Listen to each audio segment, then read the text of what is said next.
The first rule drilled into every human diplomat assigned to the Orion Concord was simple and absolute. Never comment on an alien's appearance. Not their skin.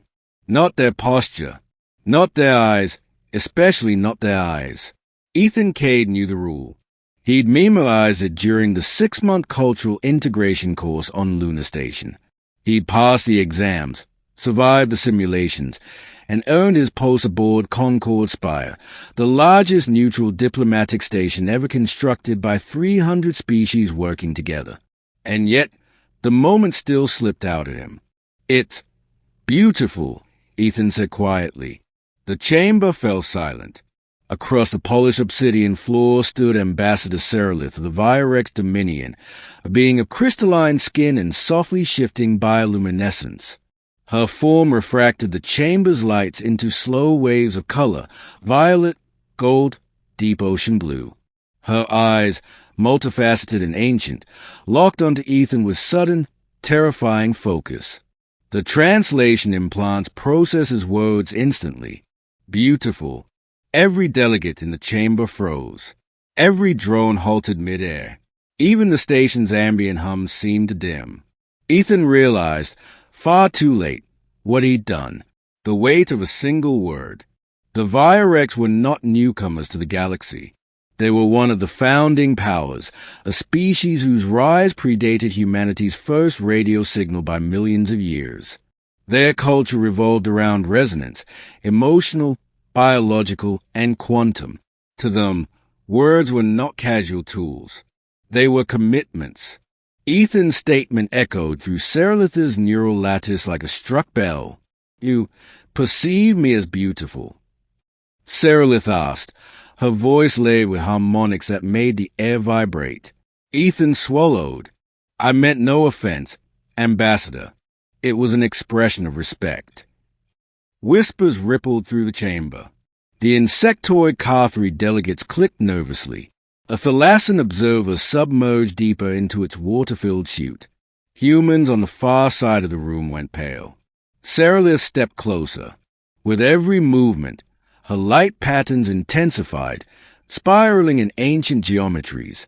"In Virex lexicon," she said slowly, "to declare beauty is to acknowledge resonant alignment. It is to recognize another being as a potential catalyst for transformation." Ethan's heart pounded. "I didn't know," he said. "I swear." "That," Seralith replied, "does not negate the declaration." The incident begins. Within minutes, the chamber was locked down. Concord Spire shifted into diplomatic emergency mode, its artificial gravity subtly adjusting to accommodate rising tensions. A red glyph flared above the chamber doors, the symbol for interstellar incident in progress. Ethan was escorted to a containment suite, not a prison, but not freedom either. Through the transparent alloy wall, he could see delegates arguing in clusters, their translators struggling to keep up with overlapping languages and emotional registers. Human command transmitted frantic messages. The Earth Council demanded clarification. The Virex Dominion requested formal recognition of resonant claim. That was when Ethan learned the truth. Among the Virex, declaring someone beautiful was not a compliment. It was the first step of a binding protocol, a process that, if completed, could alter political alliances, inheritance of star systems, and even the evolutionary trajectory of entire species. By speaking that single word, Ethan had unknowingly triggered a ritual that had not been invoked in over 40,000 cycles. And the galaxy was watching. A meeting of consequences. Seralith requested a private audience. Against every instinct, Ethan agreed. The chamber they met in was spherical, its walls alive with slow-moving constellations. Gravity was softened, allowing Seralith's crystalline form to float gracefully, her light patterns calmer now, more introspective. "You are afraid," she observed. "Yes," Ethan said honestly, "because I didn't mean to start a war." Seralith's lights flickered, something close to amusement. "War is unlikely," she said. "Transformation, however, is inevitable." She explained the Virex belief, Beauty was not aesthetic. It was recognition of potential harmony between two fundamentally different patterns of existence. Such recognition, when voiced publicly, obligated the Virex to explore that harmony to its conclusion. In ancient eras, Seralith said, entire civilizations were reshaped by such acknowledgments. Ethan leaned forward. So what happens now? Seralith's gaze intensified. Now, the Concord must decide whether humanity accepts the resonant path or rejects it. Rejecting it will be seen as an insult, one that could shatter treaties and isolate Earth for centuries. Accepting it would bind humanity into a deeper alliance with the Virex than any species had ever achieved. All because Ethan had been honest. The galaxy reacts. News spread faster than any ship could travel.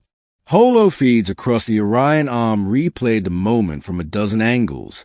Analysts debated whether humanity had planned this move as a power grab. Religious sects declared it prophecy. Economists predicted the collapse or rebirth of interstellar trade. On Earth, people argued in the streets. Some hailed Ethan as a hero, a symbol of humanity's emotional openness. Others called for his exile, blaming him for endangering their future. Ethan watched it all from the station, the weight of billions pressing down on his chest. "I just said what I felt," he whispered. Sometimes that was enough to change a universe. The trial of resonance. The Concord Assembly convened an emergency session. Ethan was brought before them, not as a criminal, but as a living variable.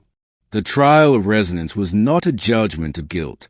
It was an evaluation of alignment. The Virex presented harmonic projections of Ethan's neural patterns. Human scientists countered with emotional models of empathy and intent. Seralith stood beside Ethan, her presence both protective and scrutinizing.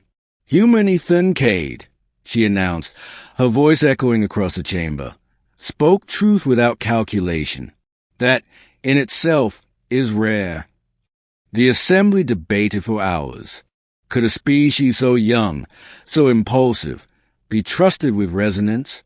Or was that impulsiveness exactly what the stagnant galaxy needed? Finally, the vote was cast. The choice.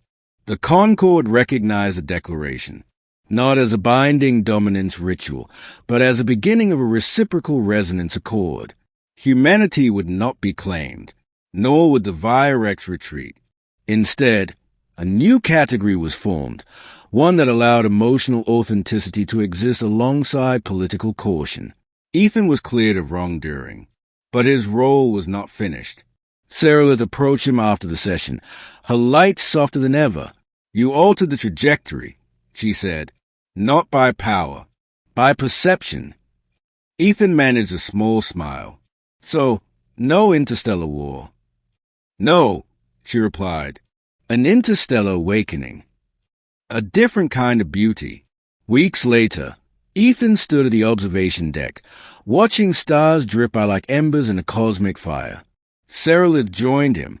"In human terms," she said, "how would you define beauty?" Ethan thought for a long moment. "Seeing something unfamiliar," he said slowly, "and choosing not to fear it." Seralith's light patterns shifted into something new, something no one had recorded before. Then, very carefully, she spoke. "In that case," she said, "human Ethan, your species is beautiful." This time, the galaxy didn't freeze. It listened, and for the first time in a very long while, it began to change, not because of conquest or technology, but because someone had dared to speak a simple truth aloud. End of story.